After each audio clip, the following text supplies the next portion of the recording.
I got to tell you, the biggest problem he's got is he really doesn't know about the lines. The biggest thing we've got, and the reason we have no competition, is because we have lines around the state, and you have essentially we already mentioned that as part of my plan. I know what that is. But what else is part of your plan? So your only thing is to get rid of the lines around the states. What else is part of your health care plan? What the lines around the states mean. That's your only plan. And it was plan. almost done. No. You know All what right, that does? I'll That give him brings time in, of mind. He can tell us his plan. Excuse me. That What's your brings plan? in competition. When you get rid of the lines, it brings Among in all the competition. issues being discussed during this campaign season, it's fairly safe to say that no other has as immediate and personal effect as the uncertain future of the Affordable Care Act. Due to the mandate, it literally affects every American. Even those who oppose the mandate on ideological grounds aren't excluded. If you're one of those, just take a look at your tax returns. Conscientious objectors will be fined to the tune of roughly $700 per adult, $350 per child, or 2.5% of the household income, whichever is higher. Hold on, this is the good part. I watched him repeat himself 5 times 4 weeks ago. And I saw you repeat yourself 5 times 5 seconds ago. I watched him. Quick thinking on Rubio's part. I wanted to find out what others think about this issue, so I spoke with one of the architects of the ACA, former Congressman Henry Waxman, who served for 40 years representing California's 33rd Congressional District. It's easy to forget that President Bill Clinton had tried to pass health care reform. Easy to forget because, well, it didn't pass. What did President Obama do differently? He was very careful to go to the insurance industry as well as the medical community to talk about how the new system would work. In other words, he didn't try to exclude these people. He tried to bring them in and become part of the efforts. The insurance industry still didn't like President Obama's plan, but they benefited from it because they have a lot more people who now are required to buy insurance under the Affordable Care Act. Did they benefit? Pulitzer Prize-winning journalist and LA Times columnist Michael Hiltzik explains. A lot of insurers are finding their way. They're trying to figure out what their expenses are going to be from the customers that they acquire in this market and what the price should be. And some have done much better than others. United, we can see, did very poorly because He's referring to the healthcare giant, United Health Group. They went into it fairly reluctantly. They didn't really go into it heavily. And they didn't price things too well, so they've taken a lot of losses. And they're blaming the ACA instead of their own inability to price things. So it's tricky. But Hiltzik agrees they've been able to make money from the mandate, particularly in California.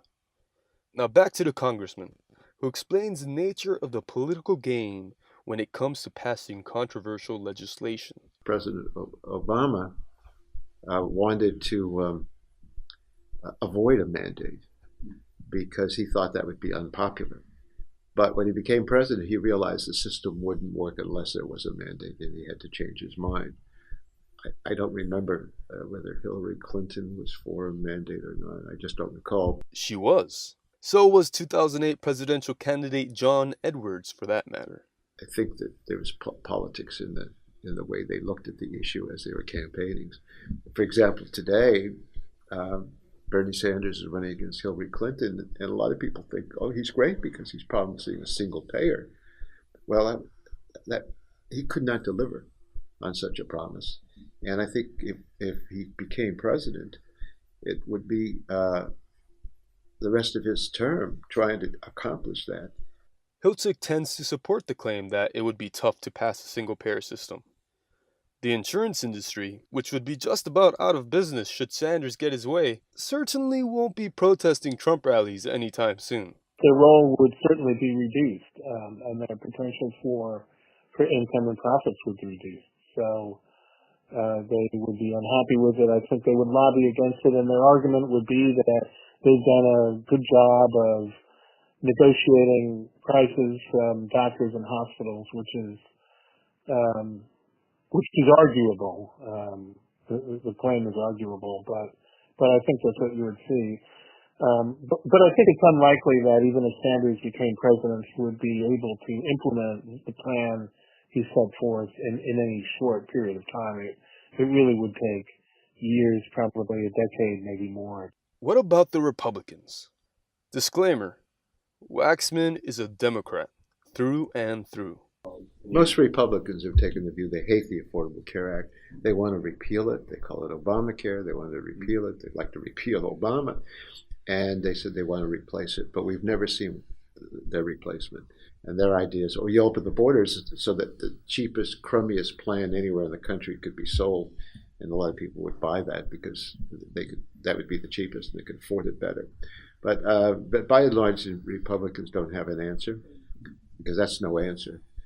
Senator Ted Cruz has said time and again that getting rid of the ACA would be the first order of business should he be elected. How likely is that to happen?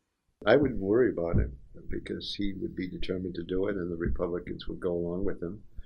Those Republicans who will give an honest assessment of politics would worry that if they took away Medicare and changed it to what they call a voucher system and people have to just pay more money to buy what they already have, that some would worry that that would anger the seniors who are good voters and turn them away from the Republicans. But if they won this election, I think they could easily calculate that they're never held responsible for things they say and do. Mr. Hiltzik, on the other hand, tends to believe that the ACA will survive. I don't think we're going to go back to the way it was before because that would involve taking away from millions of people something that they've been able to get for the first time, and that is individual coverage at a reasonable price. So I don't think we're going to go to we're going to return to the pre-ACA era, and if we do, I think that would be a political burden for whoever tries to do it. I guess we'll just have to wait and see.